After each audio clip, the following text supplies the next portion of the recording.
it's Lilian. I'm a primary protector of the system, and today I want to speak about what it means to be asylum seeker in UK, and how Ayman became an asylum seeker, and what it means to be a refugee or asylum seeker if you are disabled, if you are multiple, or if you are autistic.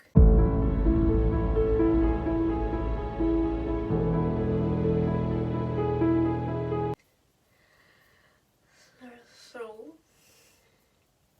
Ayman was born in Ukraine, and Ayman deeply hates Ukraine from the early years because Ukraine is deeply transphobic and ableistic and anti-Semitic country.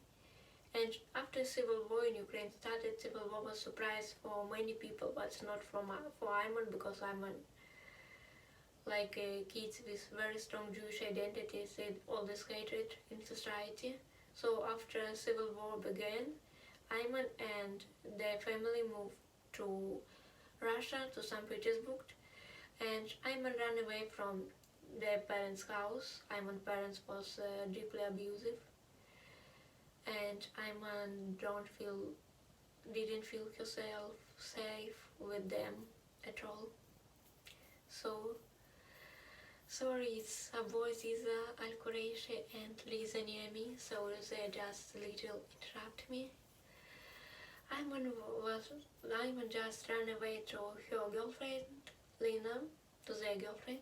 Sorry, I just knew Ayman many years when Ayman don't recognize that they're transgender person, and I used to call Ayman she, so sometimes I could say she, but Ayman a non-binary person, and it's better to say they when you are speaking about Ayman. Like I already said, Ayman moved to Lina's flat. Lina is autistic person. Lina, Ayman's best friend, and this time after that girlfriend, after that wife. And now Lina live in UK together with us, and this is one of the reasons why we're in UK now, because Ukraine and Russia doesn't recognize same-sex marriage, and if Russian government would send Ayman back to Ukraine, it would be a family separation. And this was one of the problems. Another problem was because of Ayman was very brave, and she was engaged in this civil rights activism, even if she didn't understand Russian culture and Ukrainian culture and post-Soviet Union culture at all. She tried to make Russia a better country.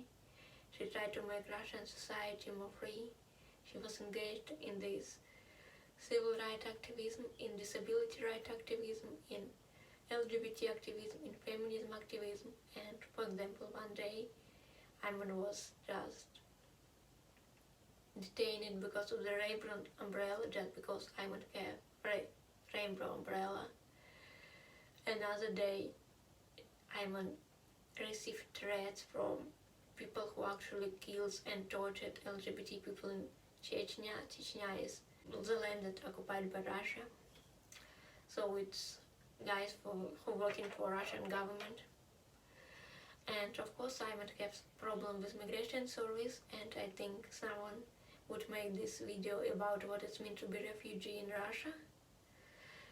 But this is the thing. Ayman need to gain a new permission to stay in the country every year, and 1 year Ayman just understand that immigration service don't want to give her this permission. Sorry, Liza's selective mutism. It appears every time when we are speaking publicly.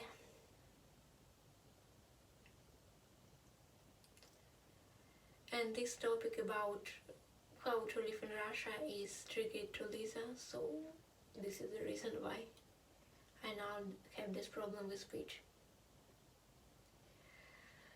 Okay, Russian people in immigration service threatened Ayman, and Ayman understand that they need to leave the country. Some of our colleagues was going to lead international conference about disability and intersectionality in USA, and Ayman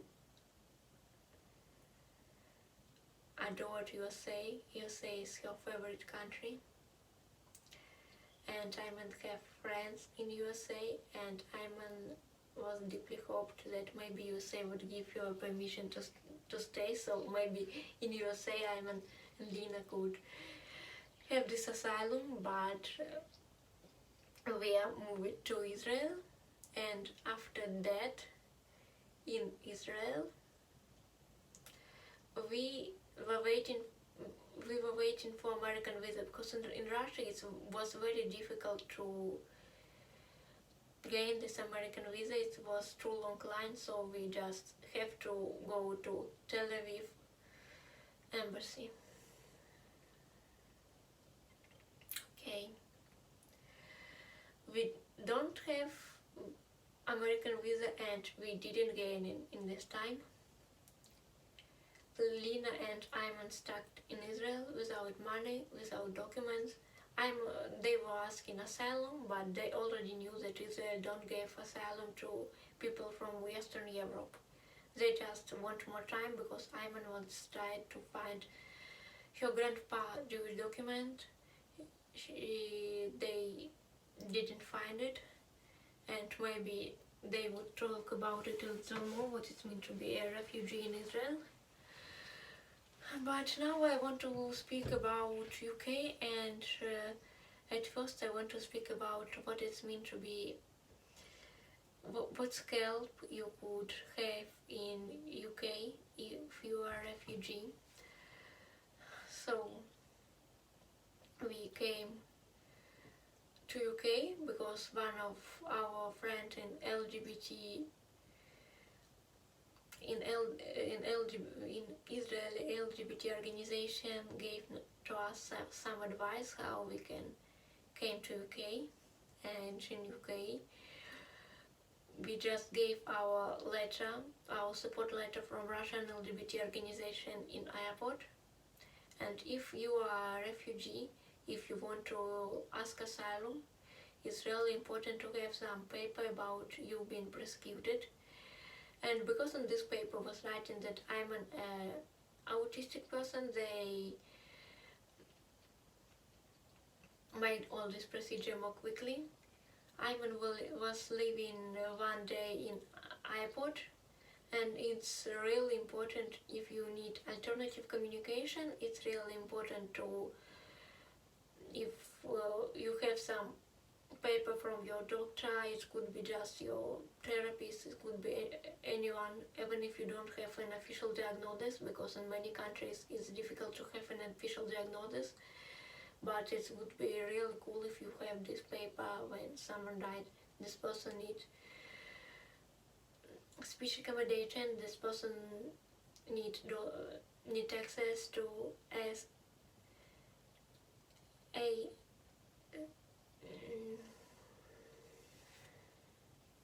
alternative communication.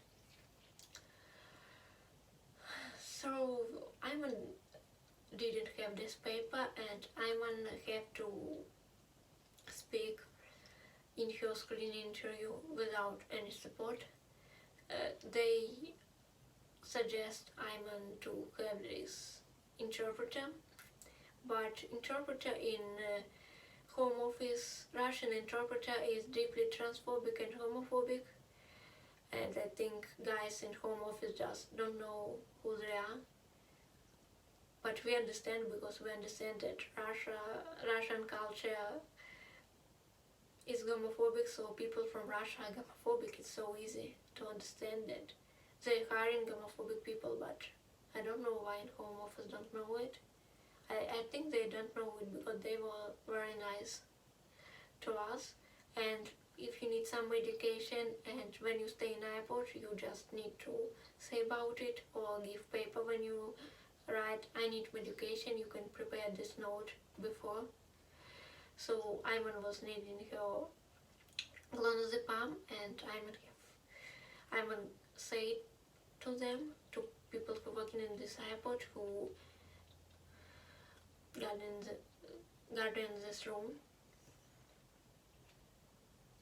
After that, Ayman and Lina was living in the hostel in London. After that, they bring us to Wellquit, to that building for special building for refugee. We were living in this special building near months.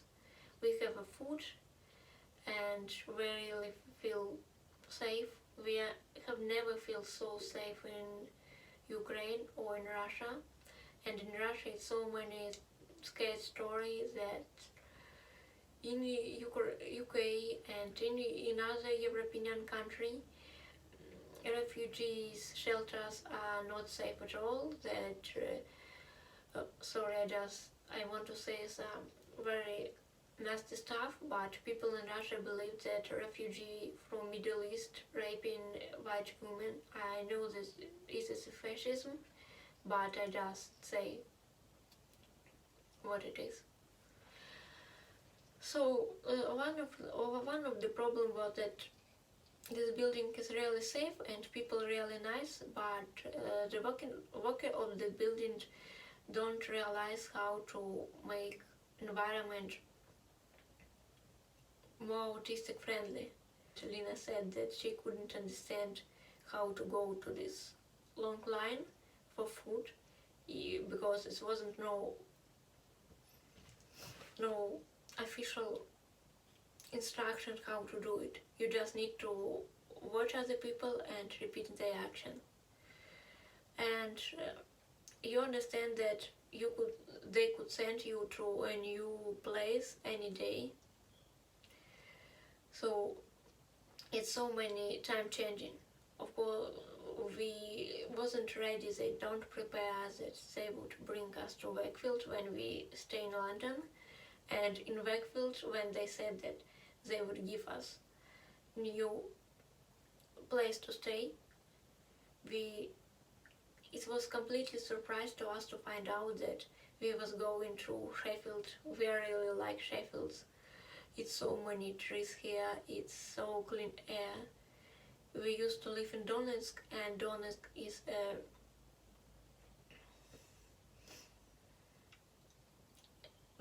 is sorry, Liza hates Donetsk and really afraid to came back to Donetsk ever again, but Donetsk is very dirty. Sheffield is industrial city like Donetsk, but I couldn't just explain how huge is difference between Donetsk and Sheffield. And we really like Sheffield, and here it's so many stuff that you couldn't find in any Russian town except, for example, St. Petersburg or Moscow, for example. Ayman really, and some stuff that you couldn't even find in Russia. For example, Ayman really like Middle Eastern studies, and Ayman really like all this book about Middle East. And here they find all these books about Middle Eastern problems that wouldn't publish in Russia because of censorship. So Home Office provides us this new flat in Sheffield, but of course all this instruction was for making binary typical people for neurotypical people. For example, we have £75 in a week, we have flat, we don't need to pay for electricity or for water, we have free medical support, and this is amazing. This is fantastic for person from Russia or from Ukraine, but it's difficult to understand how, for example, to call your doctor or what you need to do if you came to your doctor. It could be just impossible for some autistic guys because you don't have any clear instruction. So this is the main problem if you are a refugee in UK the system really want to help you, really want to protect you, okay? But in the same time, the system is not something that really good for disabled people, because this system was making by non-disabled people for people without disabilities. And it would be more easy if people who work in a home office would provide a simple instruction how to go to doctor, how to find some important place. For example, here it's Victoria Hall, it's like church, where one day in a week before this lockdown stuff was refugee support, where you could get voucher for food banks and etc. It would be more easy if they said to us that you could use alternative communication, you could write in your phone, not speak orally, because only help they provide is interpreter. But like I already said, most of Russian and Ukrainian interpreter came from these post-Soviet Union countries and have the same stereotypes, and we don't feel safe with this interpreter. Another stuff that could be important for disabled people, most for autistic people, and I asked our manager who came and checked this flat, just leave me a message, because for many autistic people it's difficult when someone came and you doesn't know that this person are going to come to you. You couldn't fully control it. Sometimes people could came to your home. It's not very often, like one time in month, but they could come and they wouldn't say about it before. Sorry, now I don't know, I think I am dissociated. But at the same time, I think I already said all the important stuff I need to say. Yeah, another problem is that home office provide all this instruction in very difficult English, in almost official documents, and this could be extremely difficult for people with dyslexia, or just for people who don't know English very well. So they don't just need to give more clear and simple instruction, they need to use more simple language. Maybe they need to, person who write all this instruction about accommodation need to learn how to write it in the way that guys who don't know English very well can understand them. Maybe they need to work with English teachers, I don't know. So, I think it's all stuff that I want to say. Sorry that me and Liza have some problems with our speech. We are autistic guys with selective mutism, and this term is really triggered. Ayman couldn't speak about her refugee experience calmly most of the time, so I just was here to help them.